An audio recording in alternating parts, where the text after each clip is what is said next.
Hello, this is Captain Ventress, and this is going to be a post-mortem I wanted to do for the hero tournament.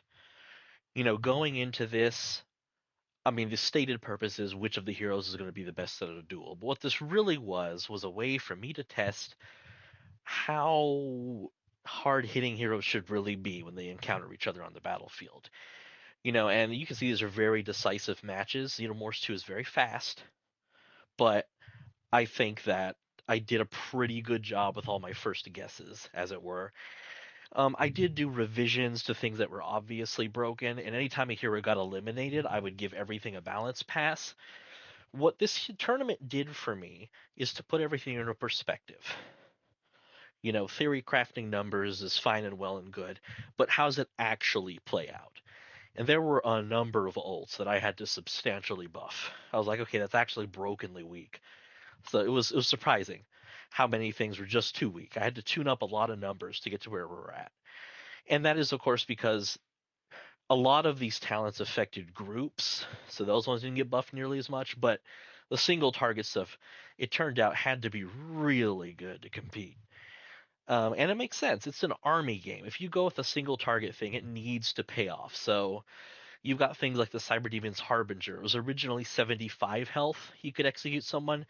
I ended up putting that to 100, and I think that's about fair.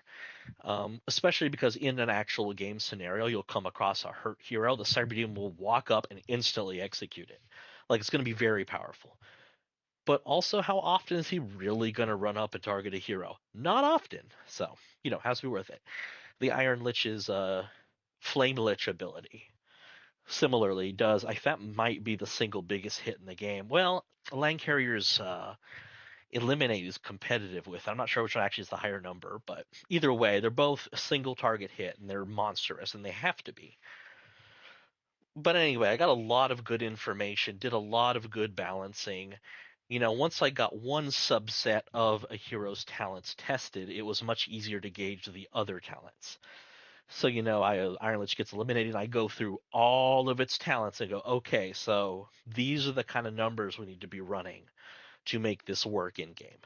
Now, of course, no plan survives contact with the enemy, so I'm sure when the heroes are introduced to the demo way down the line, post ZDoom 5.0, there's going to be a lot of balancing to do. But as far as the results of the tournament, I think I got things to a place where they should have been. I made a post on Blue Sky about the Land Carrier 1. It was very close to the range where the Cyber Demon could execute it both times. If the Cyber Demon had decided to use Blast once or twice more than he did, he would have won. But also, the Land Carrier's build was specifically geared towards a tournament setting. Having the laser turrets is nice if you're up against a lot of elites, but it doesn't do anything for you against fodder and non-elites and anything else. So that is a sacrifice on an army level in the actual throes of a game. That's going to be a sacrifice. Things like that. You're not actually going to want to gear your land carrier for a 1v1 duel. So yes, it won, but one, it's the most expensive hero in the game. It's currently 325, 225. It's 325 mana, 225 favor. The second most expensive is 25 cheaper in both resources. That's the Cyber Demon, Entity, and Korax are all tied at 300, 200. So yeah, the most expensive hero won, and the second most expensive hero came in second. I think that's pretty good. But like I also said in that post, the Cyber Demon's build is actually a lot more flexible. It's not wasting things on weaker targets. Its basic attack has a radius, like it's going to clear stuff out just fine and can still be geared for dueling. So it's probably still better in a real situation in a duel than the land carrier would be. Tournaments are funny like that. But like I said, this gave me a huge amount of useful information. I got a lot out of it. And you know what? It was fun. You can't beat that, right? So I guess I should talk about my next plans. I have one more faction ability I've got to finish. Honestly, by the time I post this video, I might have done it. After that, one, I'm getting help with a HUD. You'll notice I've had like this MS Paint placeholder HUD this entire time. So in the future, you'll be seeing that. There's going to be a HUD and it's going to be skinned for each faction. The layout will be the same, but and of course there are class specific elements that are going to be on the HUD. And so me and the person I'm working with, I don't know if they want to be publicly credited. I have to ask them. But we're going to be workshopping layouts. And then once we've got that decided, yeah. So that is going to completely change the presentation for sure. So I can't wait to have an actual HUD. But as far as what I am going to do, I need to do the help screens. So there's going to be a help screen in game that explains your faction abilities and your defensive structures for each faction, and you're going to be able to switch through them. I'm currently just planning on having it be the F1, read this for some functionality. Just have it do that and just have you pan through 6 pages.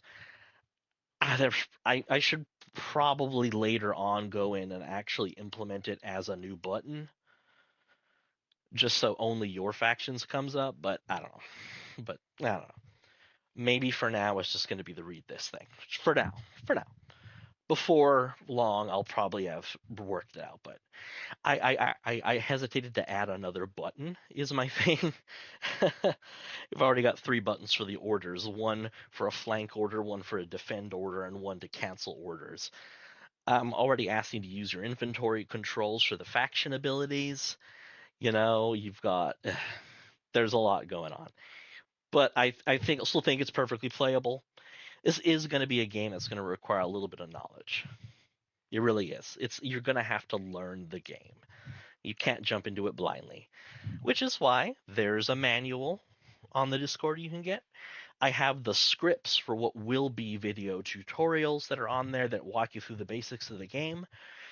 This sounds like a lot, but really the manual is just for in-depth stuff. You can just look up your roster for your faction and learn your units perfectly thoroughly and be done with it. Either way, everything is in there. It's very well documented.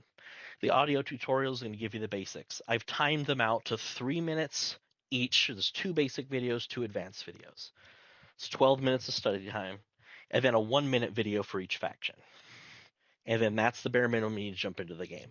Because if you have some idea of the game you're playing, you kind of know how the monsters behave, right? Like if you've played Heretic, then yes, there are a bunch of ZDoom Wars 2 specific things to worry about. But in general, if you're familiar-ish with the roster, you can get started after those videos. Now, I know it's kind of asking a lot, but it just really is a game made as a lover of strategy games. I'm making a game for strategy games sickos. I understand it's probably not incredibly approachable, but my hope is fostering a small community of people really passionate about the game in a way that is inclusive and people want to teach you. And, that's what I'm going to try to be managing. So I'm not expecting a blockbuster success here, but I am expecting to have a lot of fun. So anyway, that's my thoughts on the Hero Tournament and future development. After the help screens, I might do the audio for the video tutorials. This one other element I'll have to wait on before I can make those videos completely. You'll see. But on top of just the footage. But other than that, I'm going to go through every effect in the game and try to swap in particles where I can because, testing Heretic's Tier 5 faction ability, which is just a big ass nuke, it's going to make everything turn into gore explosions in this huge radius, and I have a feeling it's going to cause a crash. So, or at least a disconnect or desync. Anyway, those are my plans in the future. That was the Hero Tournament. Thanks for listening, and have a good day.